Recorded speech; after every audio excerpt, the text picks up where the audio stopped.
I spent 5 years starving in a studio apartment while my family funded my brother's lavish lifestyle and mocked my useless ambition. But when they disinherited me at Thanksgiving dinner, they didn't realize the news channel behind them was about to announce my $100 million victory. This is where the story truly begins, and you won't want to miss what happens. Make sure you're subscribed to see it through to the end. We're always curious.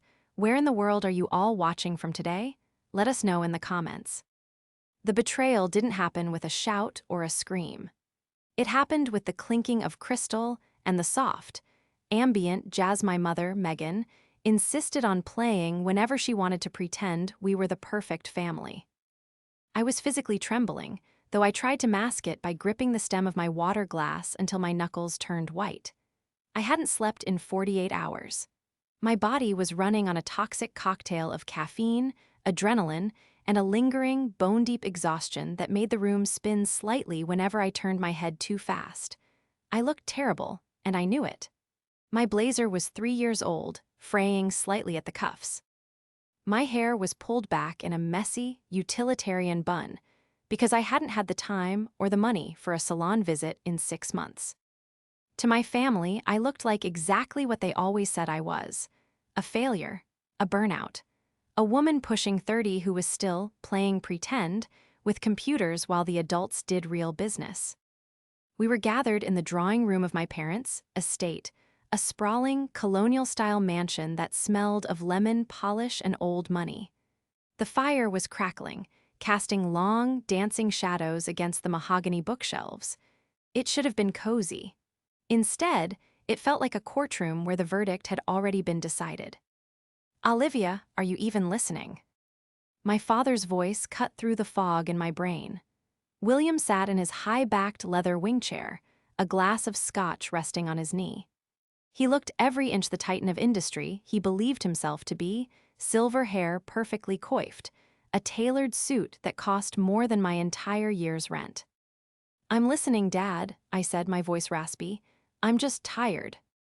"Tired?" he scoffed, exchanging a look with my mother, Megan, who was perched on the sofa, picking non-existent lint off her skirt. "You're always tired, Olivia. That's what happens when you refuse to get a real job with consistent hours." "That's not why we're having this chat," Julian interjected. My brother, the golden child. He was leaning against the mantel, swirling his own drink, looking like he had just stepped out of a catalog for yacht owners. "Let Dad finish, Liv, it's important." I looked at Julian. He was smiling, but it wasn't a warm smile. It was the smile of a shark that had just scented blood in the water. Beside him stood his wife, Sophie, who was scrolling on her phone, barely suppressing a smirk. "As I was saying," William continued, clearing his throat loudly to regain command of the room, "your mother and I have been doing some estate planning. With the market being what it is, and my retirement approaching, we have to be pragmatic about the future of the company and the family assets." I nodded slowly. "Okay." "We've made a decision," William said, his eyes locking onto mine with a cold, detached finality.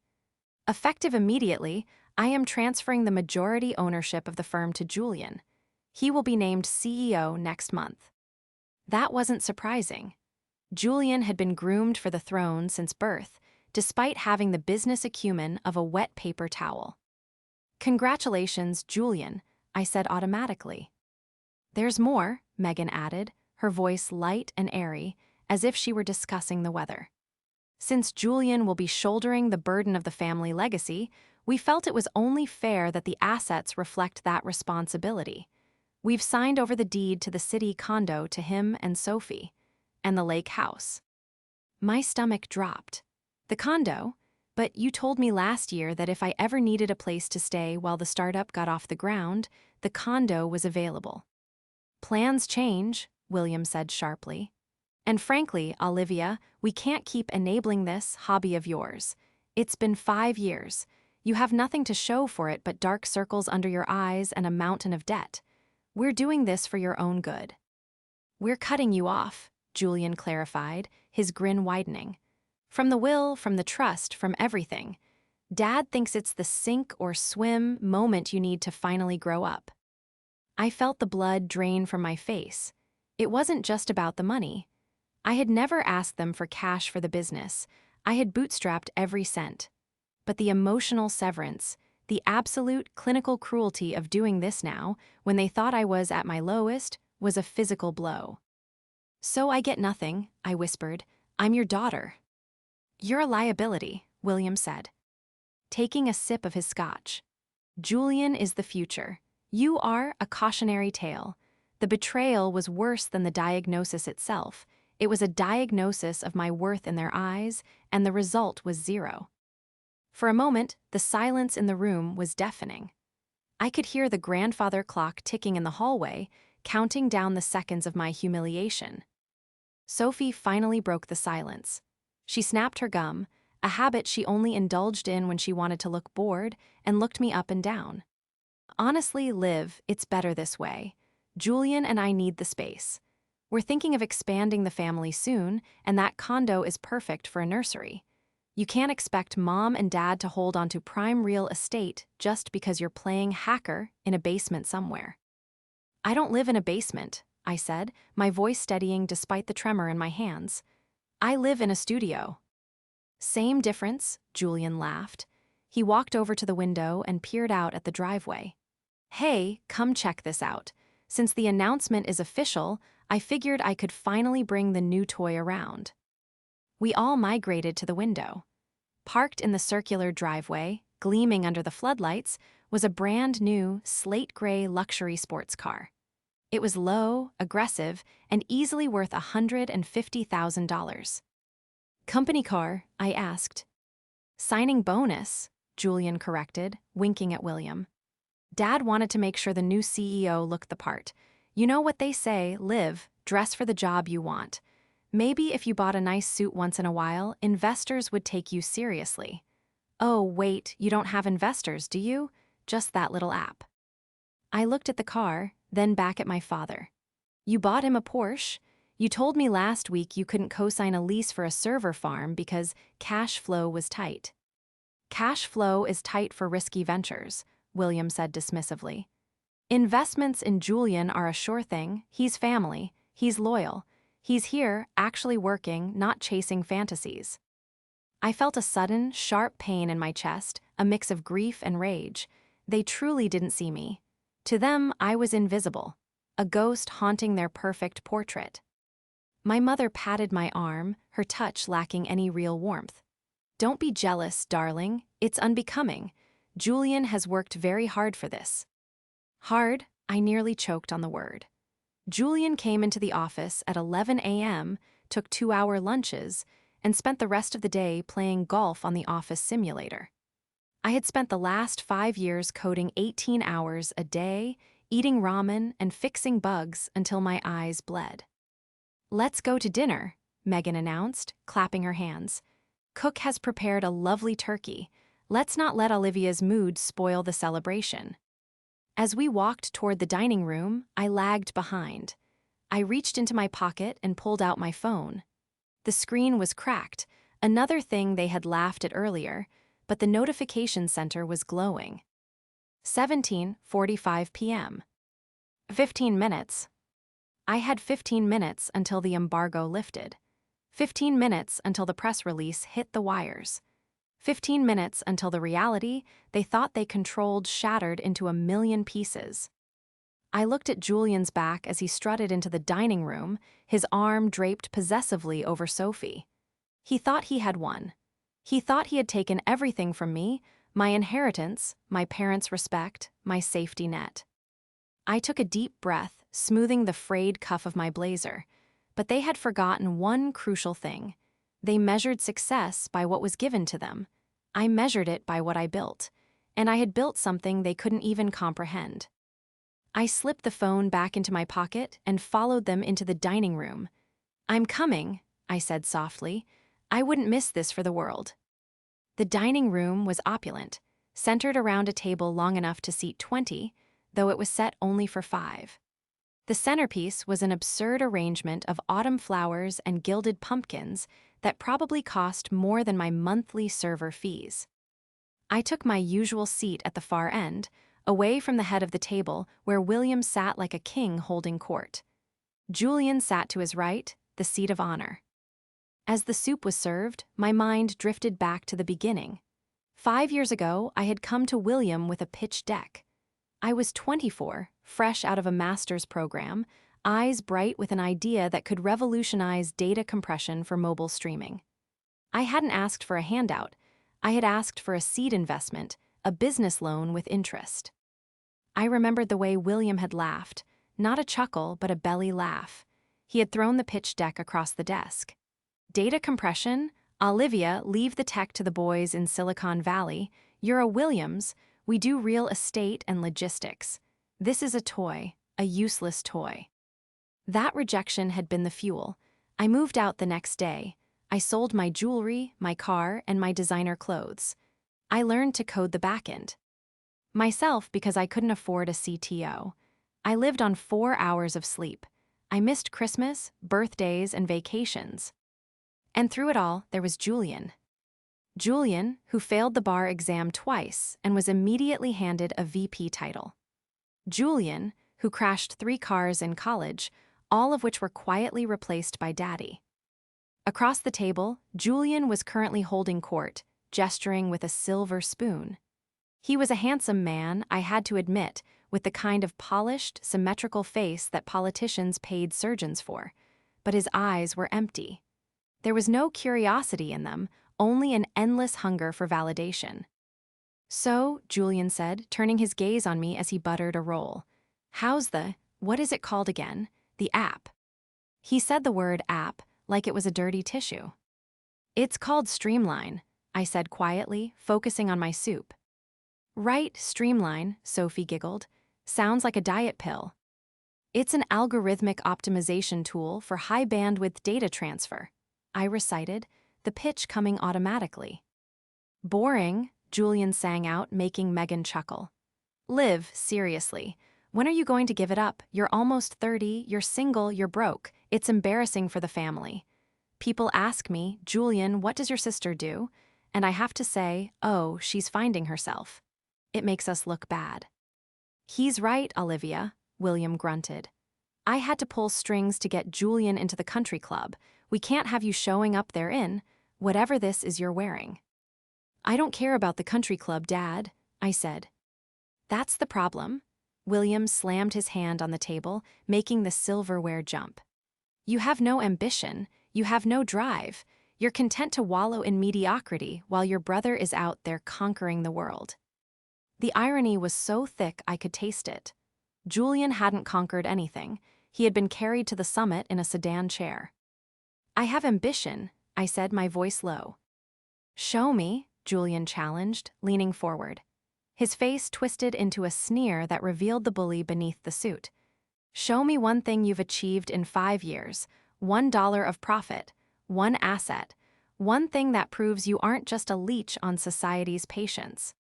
He took a sip of wine, his eyes gleaming with malice. I just closed a deal for the downtown high-rise, Olivia, $30 million. What did you do today? Fix a typo. He didn't know. He couldn't see past his own reflection. He saw a tired woman in a cheap blazer. He didn't see the predator waiting to strike. He didn't see that the typo I fixed 5 years ago was now the foundational code for half the streaming services in the hemisphere. I looked at the grandfather clock.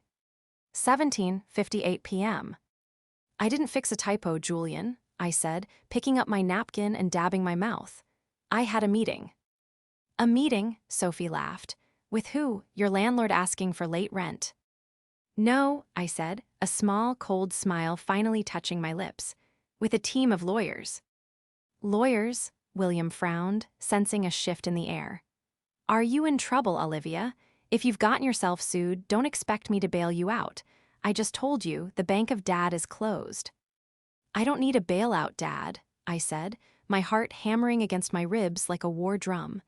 And they weren't defense attorneys. Then who were they? Julian asked, annoyed that I wasn't crying yet. Mergers and acquisitions, I said clearly. Julian froze. William's fork paused halfway to his mouth. What are you talking about? Julian scoffed, though his voice wavered slightly. Who would acquire your little project? It's worthless. Is it? I asked. I turned my head toward the massive flat-screen TV mounted above the fireplace in the adjacent living room. It was currently muted, playing the local evening news loop. Can you turn the volume up, Julian? The 6 o'clock business report is about to start. I think you might find it educational. Julian let out a sharp, barking laugh. He picked up the remote control from the sideboard and pointed it at the television like a weapon. You want to watch the news? He sneered, his thumb hovering over the volume button. What, is there a segment on how to file for bankruptcy? Or maybe fashion tips for the unemployed? Just turn it on, Julian, I said. My voice was no longer raspy. The adrenaline that had been making me shake earlier had calcified into something cold and hard. I felt incredibly still. He rolled his eyes at Sophie, who snickered into her wine glass and pressed the button. The volume bar on the screen climbed, and the room filled with the energetic, urgent theme music of the Channel 6 evening news. The anchor, a woman with severe hair and a bright red blazer, was looking down at her papers. And we'll have the weather in a moment, she said, her voice professional and crisp. But first, a massive breaking story coming out of the downtown tech corridor this evening. A local development thaw. T is sending shockwaves through the financial sector. William frowned, shifting in his chair. The financial sector? I haven't heard anything. Julian, did you hear anything? Probably some zoning change, Julian dismissed, waving a hand. Boring stuff. Actually, the anchor continued, looking directly into the camera, it's a Cinderella story for the digital age. Streamline, a data compression startup based right here in the city, has just announced a full acquisition by global tech giant Omnicorp. The room went dead silent. The only sound was the crackle of the fire and the hum of the refrigerator in the distant kitchen. Julian's hand, still holding the fork, froze in midair. The deal, the anchor said, emphasizing every syllable, was signed just hours ago and is valued at a staggering $100 million. On the screen, the graphic changed. It wasn't a stock photo of a building, it was a photo of me. It was a headshot from my LinkedIn profile, the only professional photo I had, taken 5 years ago when I still had hope in my eyes. Beside my face, in bold, impact font, were the words, $100 million deal. The founder, the anchor went on, 29-year-old Olivia Williams, developed the proprietary algorithm entirely on her own, reportedly working out of a studio apartment for the last 5 years. Analysts are calling it the most significant solo founder exit in the state's history. The camera cut to B-roll footage. It showed the exterior of the Omnicorp headquarters, then a clip of the Omnicorp CEO shaking hands with me. We had filmed it 3 hours ago. I was wearing the same frayed blazer I was wearing right now. In the clip, I looked tired, yes, but I was smiling. A genuine, relieved smile that made my eyes crinkle at the corners. Ms. Williams could not be reached for further comment this evening, the anchor concluded, as she is reportedly celebrating privately with family. A well-deserved celebration for the city's newest centimillionaire. Julian slowly lowered the remote. His face had gone the color of old ash. He looked from the TV screen, where my face was still lingering in the corner graphic, to me, sitting 5 feet away from him. He looked at my frayed cuffs. He looked at my messy bun. He looked at the cracked phone on the table. Is that, Sophie's voice was a high-pitched squeak. She pointed a manicured finger at the TV. Is that a joke? Is this a deep fake? It's not a joke, I said. I picked up my water glass and took a sip. The water tasted cool and clean. And it's not a deep fake. The deal closed at 4:00 p.m. The wire transfer hits my account on Monday morning. William hadn't moved. He was staring at the TV with his mouth slightly open, a piece of roast turkey forgotten on his plate. The arrogance that usually radiated from him like heat from a furnace had vanished, replaced by a bewildered, terrifying void.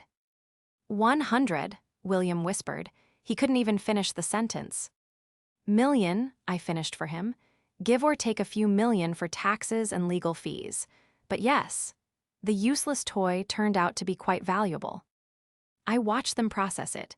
I watched the gears in Julian's head grind to a halt and then frantically try to spin in reverse. I saw the moment the realization hit him. The car in the driveway, the condo, the CEO title, it was all allowance money. It was crumbs. I had just bought the bakery. The silence broke like a dam bursting. You lied, Julian shouted, slamming his hand down on the table. The silverware jumped again, clattering against the fine china. You sat there and let us talk like that. You set us up. I didn't say a word, Julian, I replied calmly, cutting a piece of my turkey. You were the one doing all the talking. You and Dad, I just listened. This is impossible, William stammered, his face flushing a deep, dangerous red. He pulled out his phone, his thick fingers fumbling over the screen. A deal that size, I would have heard. The grapevine, I know everyone at OmniCorp. You know the board members, Dad, I corrected him. You play golf with the old guard, you don't know the tech acquisition team. They don't play golf, they write checks. Suddenly, William's phone began to ring. Then it pinged. Then it buzzed. A cascade of notifications lit up the screen. He stared at it. It's Johnson and Miller and, good Lord, the senator. They're calling to congratulate you, I said, taking a bite of the turkey. It was dry. They assume, naturally, that the Williams family is celebrating this together. They assume you're proud. Megan, who had been frozen with her hand to her throat, suddenly gasped. The shock in her eyes was rapidly being replaced by a frantic, calculating gleam. She looked at Julian, then at the expensive car visible through the window, and then at me.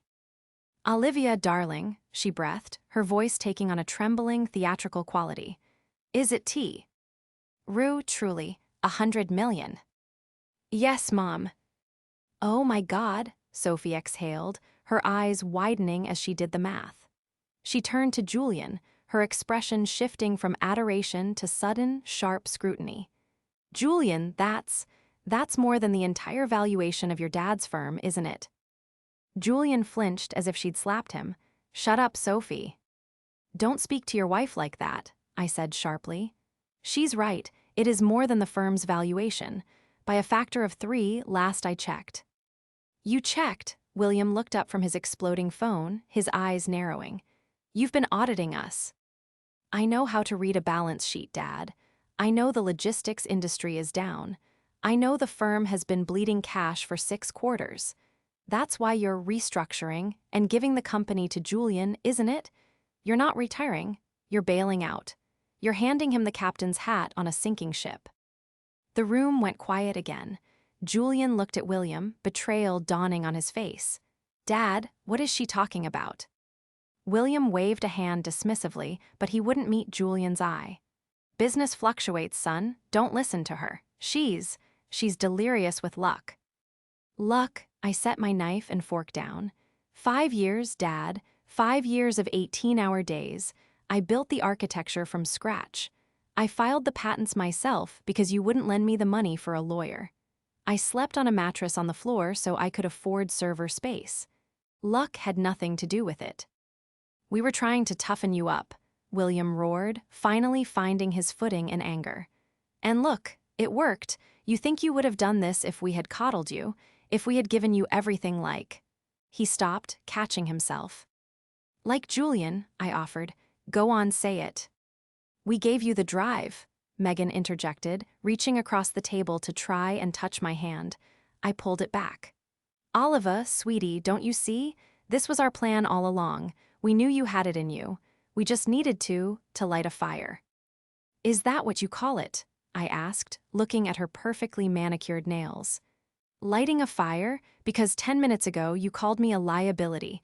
You cut me out of the will. You laughed at me. That was banter, Julian said, his laugh sounding forced and hysterical. Come on, Liv, you know how we are. We're a family. We roast each other, it's what we do. But deep down, we're a team. He stood up and walked around the table, grabbing the wine bottle.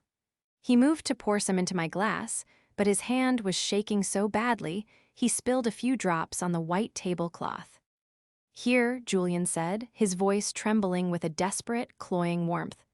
"A toast to the family's success, to our success. I mean, wow, 100 mil. Think of what we can do with that. We can finally modernize the fleet, Dad. We can pay off the—" He stopped again. "Pay off what, Julian?" I asked softly. He swallowed hard. "Just investments, you know." I looked at him, really looked at him. Behind the expensive suit and the spray tan, I saw a terrified little boy who had never been told no and was terrified of the dark. But I also saw the man who had mocked my poverty for half a decade. "There is no we, Julian," I said. The air in the room shifted from shock to hostility. The predator was realizing the prey had teeth. "Now, Olivia, let's not be rash," William said, his voice dropping to that low, authoritative baritone he used in boardrooms to bully suppliers. He pushed his plate away and clasped his hands on the table. "You've come into a great deal of money. That is a dangerous thing for a young woman with no financial experience." "I managed a startup with zero budget for 5 years," I said. "I think I can manage a bank account." "It's not just a bank account," William lectured, his confidence returning as he retreated into his role as the patriarch. "It's tax liability, it's asset protection, it's wealth management. You are out of your depth. Luckily, you have us, you have the firm." He gestured around the room. "The structure is already in place. We will set up a family trust. I will act as the executor naturally to guide the investments. Julian can handle the day-to-day operations of the capital through the firm. It will bolster our balance sheet, restore confidence in the Williams name, and ensure you are taken care of for life. We'll give you a stipend, a generous one. You can finally buy a decent wardrobe." I stared at him. The audacity was breathtaking. He was trying to absorb my victory before the ink was even dry. He wanted to take my $100 million to plug the holes in his failing company and prop up Julian's ego. "A stipend," I repeated flatly. "An allowance," Julian corrected, perking up. "Like mine, it's great, Liv. You don't have to worry about bills. The accountants handle everything." "And the condo?" I asked, looking at Sophie. "Do I get the condo back in this arrangement?" Sophie clutched her pearls. "Well, we've already started measuring for drapes. Maybe we can find you something nice nearby? A loft." I laughed. It was a short, dry sound. "You aren't listening," I said. "I don't want a loft, and I don't want an allowance." "Don't be difficult," Megan snapped, her mask slipping. "Your father knows best. You're good with computers, fine, but money, real money, that's a man's world, Olivia. You'll lose it all in a year if you don't let William handle it." "I already have financial representation," I said, "and legal." William narrowed his eyes. Who could you possibly have hired that I don't know?" "Remember how you said I was playing CEO?" I asked Julian. "Well, CEOs have networks. My lead counsel is firm of Sterling, Cooper, and Davis." William went pale. "Davis, you have Arthur Davis." "He was very interested in my case," I said, "especially when I told him about the trust." The trust," William's voice cracked. "Grandmother's trust," I said. "The one she left for both of us, Julian. The one Dad has been managing." Julian looked confused. "What about it? I get my distribution every month." "Yes," I said, "you do, but I haven't received a statement in 4 years. Dad told me the market was down and my portion was underperforming. He told me there was no liquidity." I turned my gaze to William, who was now sweating profusely. "But that wasn't true, was it, Dad? Because Arthur Davis did a little digging. It turns out you drained my side of the trust to cover Julian's gambling debts in Vegas 3 years ago, and to pay for the settlement on that hit-and-run Julian had in college." Sophie gasped. "Gambling debts? Hit-and-run?" She turned to Julian. "You told me you were volunteering in South America that summer." Julian stammered, his face turning a mottled purple. "It wasn't. Dad said he handled it." "He did handle it," I said. "With my money, my inheritance. You stole from me, Dad. You embezzled from one child to save the other. It was a loan, William shouted, slamming his fist on the table. A bridge loan. I intended to pay it back. With what? I asked. The company is insolvent. I know about the audit, Dad. I know the bank is calling the loans on the warehouse district next month. You're broke. That's why you invited me here. You weren't just cutting me off to be cruel. You were cutting me off because there's nothing left to give. You gave it all to Julian, and he wasted it. The truth hung in the air, heavy and suffocating. The facade of the wealthy, perfect Williams family dissolved. All that was left were 3 desperate people in a mortgaged mansion and the daughter they had underestimated. So, I stood up, smoothing my blazer. Here is how this is going to work. I'm not bailing out the company. I'm not paying off the warehouse loans. And I'm certainly not funding a nursery in a condo that was bought with stolen funds. You can't do this, Megan sobbed, tears finally streaming down her face, tears of fear, not sorrow. We're your family, what will people say? They'll say, I replied, grabbing my purse, that the Williams family legacy is finally in competent hands. Just not yours. Where are you going? Julian demanded, standing up to block my path. He looked dangerous now, desperate and cornered. You can't just leave. We have to fix this. You owe us. I owe you? I stepped closer to him.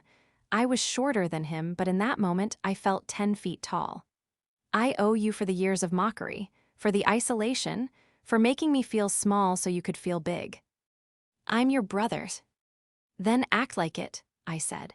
Get out of my way, Julian, or I call Arthur Davis and tell him to file the embezzlement charges against Dad tomorrow morning. And given your signature is on the fraudulent withdrawal forms, I imagine you'd be named as a co-conspirator. Julian froze. His eyes darted to William, who was sitting with his head in his hands, defeated. Julian stepped aside. I didn't sleep that night. I checked into a hotel downtown, the kind of place with high thread counts and soundproof walls, a far cry from my studio apartment. But I didn't stay there to sleep. I stayed there to strategize. My phone had been buzzing nonstop, not just from well-wishers, but from my father. 17 missed calls, 12 voicemails, a string of text messages ranging from pleading, Oliva, please, we need to present a united front, to threatening, you are destroying this family. He was desperate, and desperate men do foolish things. The next morning, I found out exactly what foolish thing he had decided on. I was drinking coffee and watching the business news when a breaking news banner flashed across the screen. Live, Williams Logistics CEO announces strategic partnership with tech unicorn. I nearly dropped my mug. The screen cut to a live feed of the atrium in my father's office building. A podium had been hastily set up, flan. Ked by the Williams Logistics logo, and audaciously, a blown-up printout of my Streamline logo. William stood at the microphone, looking grave but authoritative. Julian was beside him, wearing a fresh suit, trying to look like a visionary executive rather than a man who had gambled away his sister's inheritance. We are incredibly proud, William was saying to the gaggle of assembled reporters and cameras, to announce that the acquisition of Streamline is not just a victory for my daughter, but a victory for the Williams Group. As the incubator of this technology, Williams Logistics will be integrating Olivia's algorithms into our global fleet, securing our dominance for the next decade. Furthermore, Julian Williams, our incoming CEO, will be stepping in as a strategic advisor to manage the transition of these assets. It was a lie, a bold, public, market-manipulating lie designed to pump his company's plummeting stock price and attach his sinking anchor to my rising star. He was betting that I wouldn't embarrass him on live television. He was betting that the good daughter would grit her teeth and play along to save the family name. He had bet wrong. I grabbed my coat. I didn't call a car. I called Arthur Davis. Meet me at the Williams building, I told him, and bring the cease and desist. We're doing this live. 20 minutes later, I walked through the revolving doors of the building I had been banned from entering without an appointment for 5 years. The security guard, old Mr. Henderson, looked up, startled. He saw the look on my face and simply buzzed me through. The atrium was crowded. Camera flashes were popping like strobe lights. William was midway through a Q&A session, answering a question about synergy. Yes, well, Olivia and Julian have always worked closely, William lied smoothly. It's a brother-sister dynamism. He provided the business acumen, she provided the code. It's a 50-50 split in spirit, if not on paper. Actually, I said, my voice projecting clearly across the marble floor. The room fell silent. The reporters turned. Cameras swiveled. The sea of suits parted as I walked down the center aisle. I wasn't wearing a power suit. I was wearing jeans and a leather jacket, looking every bit the tech disruptor I was. William froze. Julian looked like he might vomit. Olivia, William said, his smile stretching into a rictus of panic. We were just telling the press about the good news. Come up here, sweetheart. Join your brother. He gestured frantically to the spot next to him, trying to physically pull me into his narrative. I walked up the steps to the stage, but I didn't stand next to him. I walked past him and took the microphone from his hand. I'm sorry to interrupt, I said into the mic, my voice calm, amplified, echoing off the glass walls. But I need to issue a correction, a significant one. Oliva, don't, Julian hissed from behind me. Don't do this. I ignored him. I looked directly into the camera lens of the primary news network. My name is Olivia Williams, founder and sole owner of Streamline, I began. And I want to make one thing perfectly clear to the market, to the shareholders of Williams Logistics, and to the public. There is no partnership, there is no synergy, and there is absolutely no involvement from the Williams Group in my company. A murmur rippled through the crowd. Reporters began shouting questions. Ms. Williams, your father just said. My father is mistaken, I cut in. Streamline was built independently, without a single dollar of support from this firm or this family. In fact, it was built in spite of them. I turned to look at William. He was trembling, his face a mask of horror. He knew what was coming. He knew I held the nuclear codes. Furthermore, I continued, addressing the investors directly now. Any claim that Julian Williams had a hand in my success is fraudulent.